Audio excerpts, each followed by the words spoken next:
Thank you very much, Dara and Ronnie, on commentary for us in Dortmund this evening. So Germany are through to the quarter-finals, where they will meet the winner of the Spain-Georgia game.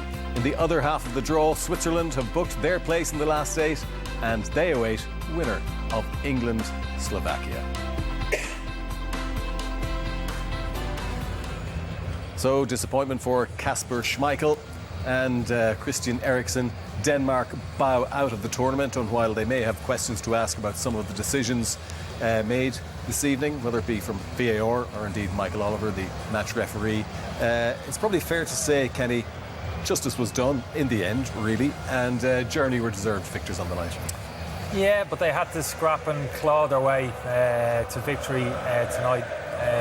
That's because of the resilience that Denmark put up. Yes, they're leaving the competition this evening, the Danes, but they're leaving it with their heads held high. They gave it pretty much everything. But that game was in the balance, Peter, in the second half. Fine margins, as we all know, at this level of competition. You could argue maybe Germany did ride their luck to an extent, maybe so.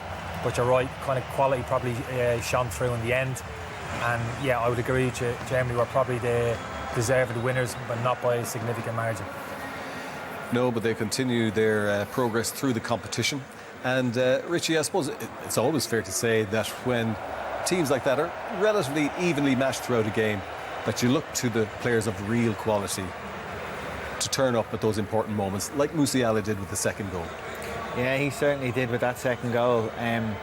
But I think you can't really talk about the game without talking about the significance of those 2 or 3 minutes. Denmark had their goal disallowed, and then Denmark conceded a penalty a couple of moments later.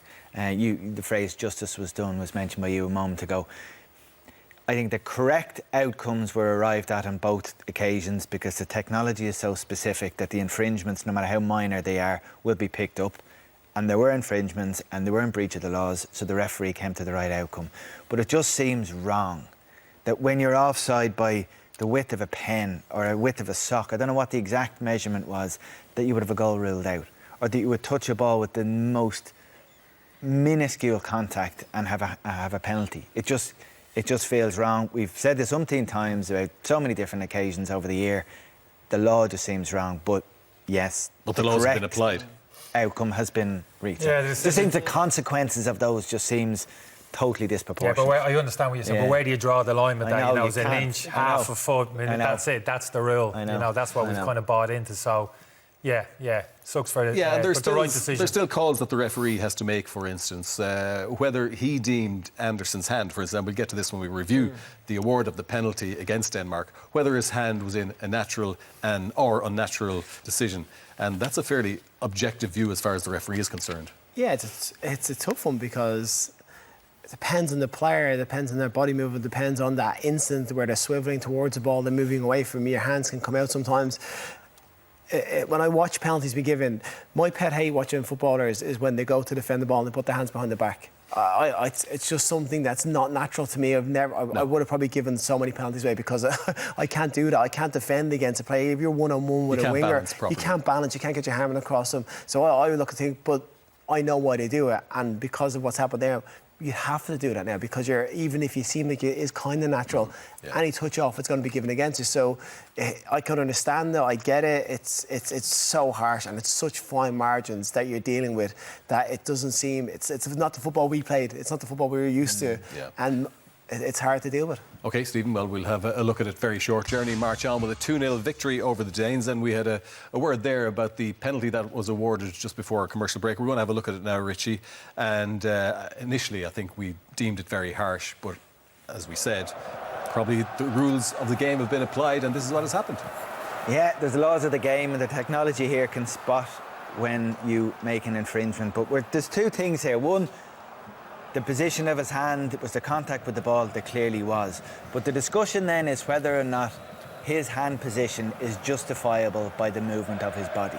That's what you have to determine when deciding whether or not the position of his arm makes his body unnaturally bigger.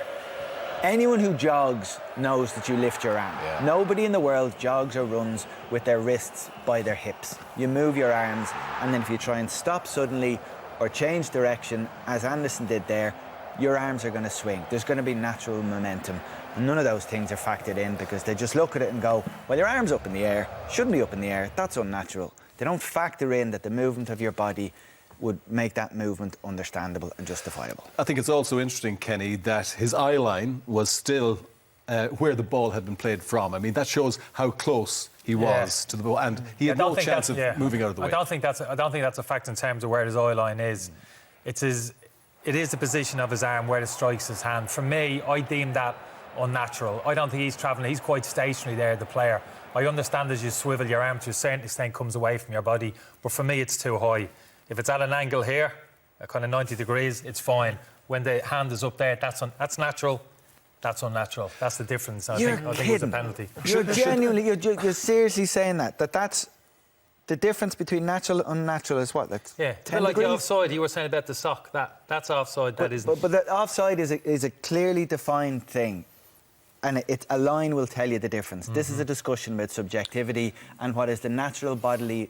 what's the natural movement of your arm given the movement of his body, the pace he was travelling at, the stopping in direction and what he was trying to do. I don't know how you can determine... I think is irrelevant. Okay. The pace the ball is travelling at is irrelevant. For me, this is the great rule. This is as simple as you're going to get it. Natural body position.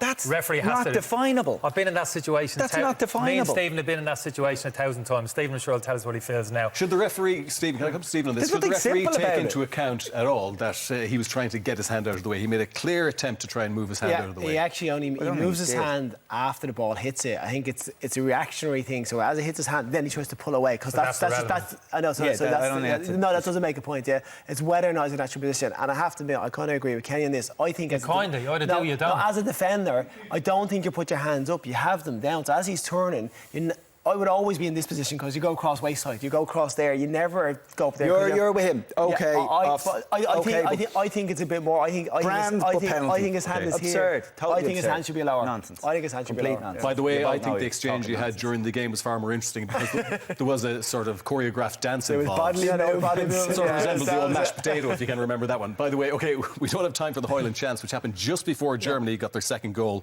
And Stephen, we've got to talk about Schmeichel's starting position for the second goal. Well, we're talking about positions here, and Schmeichel's he's just too deep. And as the ball comes over top, it's a great pass in. Musiala does brilliantly, but look where he takes his first touch here, on the edge of the box, and Schmeichel backs off into the goal. So you see from this angle, you think, OK, he's dropped off. As you open up into the wider angle, you can see where Schmeichel's freeze frame. He's inside the box. As this rolls on, he should be 2 or 3 yards higher, and then he'll go towards the ball. From the position he's in, he has to back off because he feels like he can't get there. If his position is 2 or 3 yards higher, he comes out, sweeper, keeper, like Neuer does. We've seen him the many times, comes and cleared it. And I think there's a bit of indecision. Nothing away from Musiala as he goes through, opens his body up. Wonderful finish into the far corner. Sensational young player who has taken the tournament by storm. But I think Schmeichel has to do better for his team. He has to be higher up the pitch, and it's only 2 or 3 yards, and then that decision's made for him. He goes out, clears the ball. I think even though he's got a poor starting position, if he makes the decision even to come from there, I still think he makes it. So I think it's almost a double mistake. Such an experienced keeper. Yeah. We were speaking like first half, we were looking at him. He doesn't look in great physical nick to me. Yeah. And I think potentially that was a factor as well. His ability to get from A to B at a certain speed. I don't think he fancied his chances and he took the easy option. There's been a lot of noise in the Danish media in the build-up that he didn't justify his place anymore and that he's keeping it because of reputation and previous performances. So that noise is only going to get louder after tonight. That could be it for Kasper Schmeichel, but it certainly is it for Denmark as far as these European Championships are concerned. They go out.